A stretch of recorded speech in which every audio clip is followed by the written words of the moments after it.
Whenever we talk about this term leadership, the names which immediately strike our mind: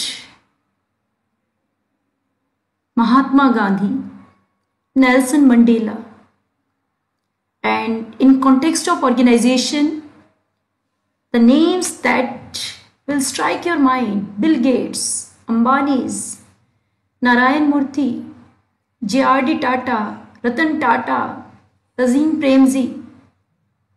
Can we imagine the success of these organizations without these great persons, without these great leaders?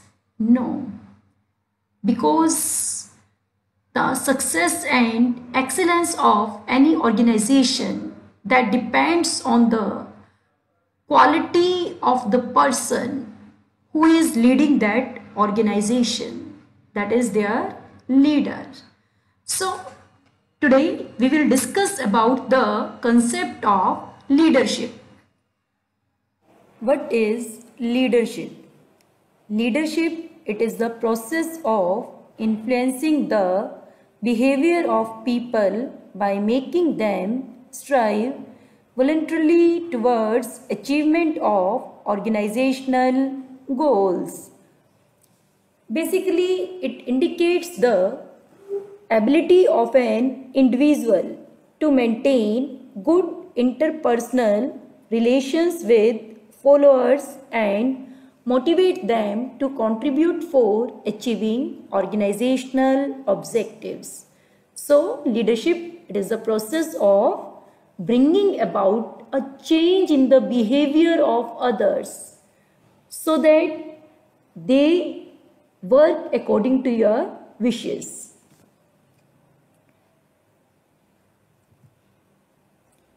What are the features of leadership? First feature of leadership, it indicates ability of an individual to influence others, because it depends on the personal trait of an individual whether he can influence others or not. That's why everyone can't be a leader. Only those who have this ability, that through themselves, through their own behavior, they can bring about a change in the behavior of others. Only they can become a leader. Through leadership, what a person tries to do, through leadership, leader tries to bring change in behavior of followers. And how he brings about this change? Through interpersonal relations with the followers. And why there is a need of leadership when we talk about organization? Leadership is required to achieve common goals of the organization, and this process continues till the organization exists.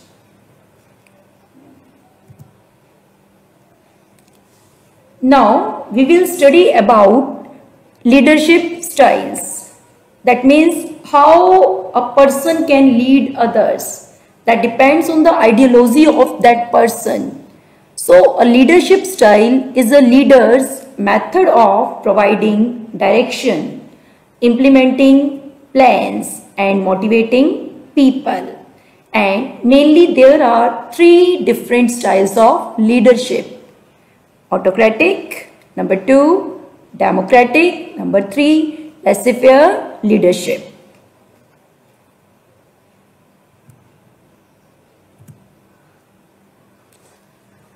Autocratic or authoritarian leadership. Under this style of leadership, the person who is the leader, he believes in retaining whole of the power. He believes in centralizing control in his own hands, and before taking any decision, he doesn't take any advice from his subordinates. So he behaves like an autocrat. That means he keeps all the power of decision making with himself only.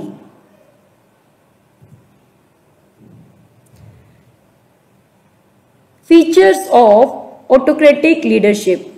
An autocratic leader gives orders and expects his subordinates to follow his orders unquestionably. That means without raising any question, without doubting on the skills of the leader. There is only one way flow of communication, because a manager gives command to his subordinates, who in turn are only expected to fulfill his command. This style of leadership is dogmatic.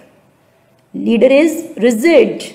He doesn't change or wish to be contradicted in any way. And an autocratic leader can use both reward or punishment as incentive to motivate the people depending upon the performance of the subordinates. And the other name for this style of leadership, it is bossing people around. So these are the features of autocratic leadership.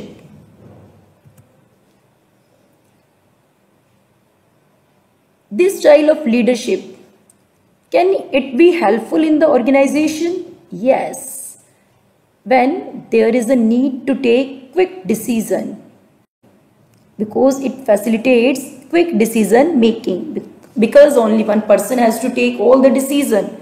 He need not consult his subordinates. So it facilitates quick decision making. And the strict work environment maintained by autocratic leader, that may help to increase the work efficiency.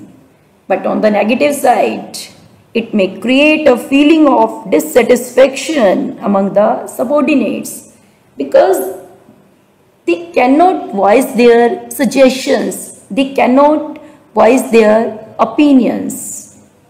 So it also restricts their creativity.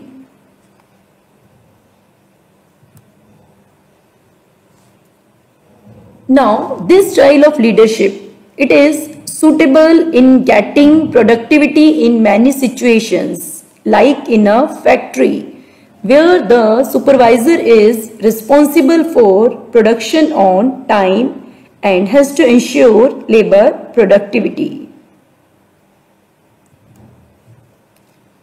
Second style of leadership, we all are aware of this term, democratic leadership. That means here a leader behaves like a democrat. That means before taking any decision, he takes advice of his followers. So under this style of leadership, a leader increases active participation of subordinates in the process of decision making and action, although the final authority rests with the leader. That means ultimate decision maker will be the leader. But here he alone is not deciding about the things before taking any decision. He is taking advice of subordinates.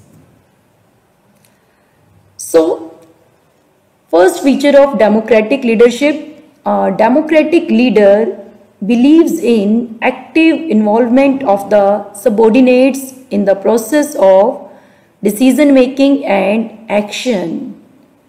So he motivates his subordinates to take initiative and give their opinion about various aspects related to work.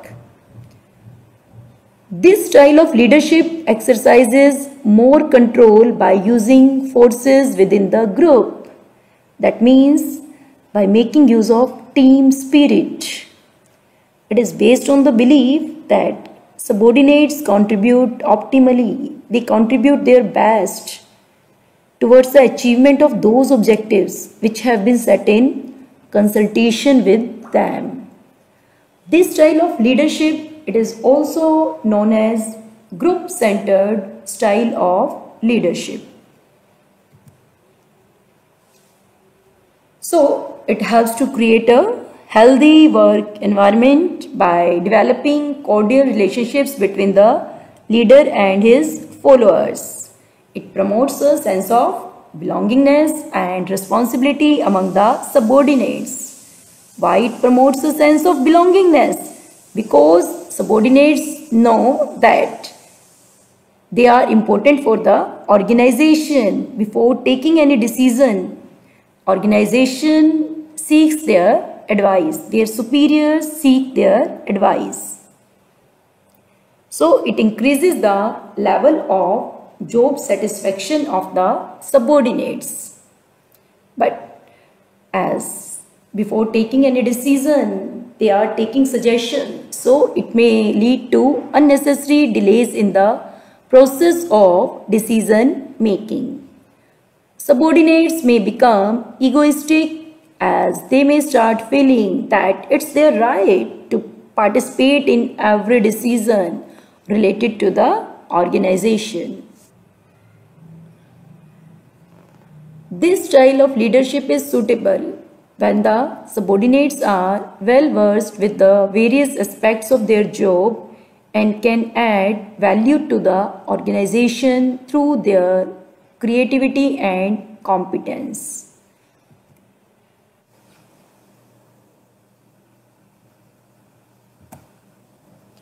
Now the third style of leadership, laissez-faire or free-rein leadership.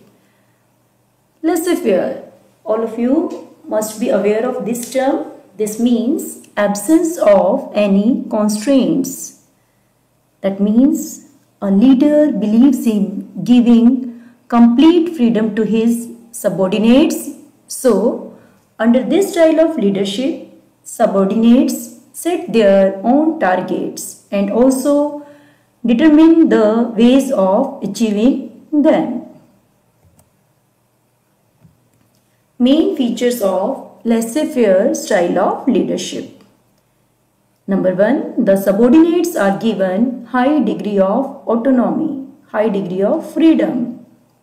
Number 2, the leader doesn't believe in the use of authority unless it is absolutely essential. Number 3,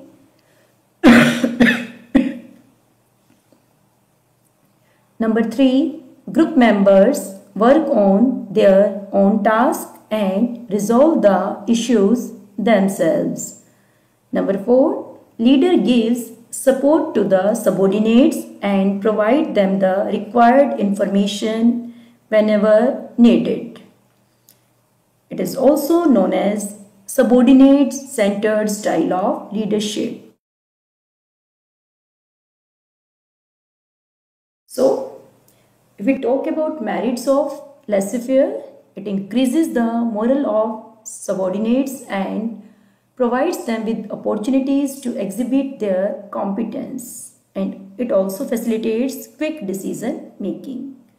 But sometimes what may happen, because there is not a common person to give the common directions, so subordinates may start working in different directions, and if they work in different directions, then the common direction needed to achieve the common goal, that may be lost. They may not be able to achieve the common goal of the organization. And it is suitable only when the subordinates are self-motivated, highly skilled and experienced and capable enough to take the independent decisions. So basically, whether you want to use autocratic, democratic or laissez-faire, that depends on your personal perception and the circumstances. If your subordinates are capable, then you can go for laissez-faire or democratic. But if they are not capable, they don't have the capability of taking independent decisions, then definitely you will have to opt for autocratic style of leadership. That's all for the day. Thank you. Have a great day.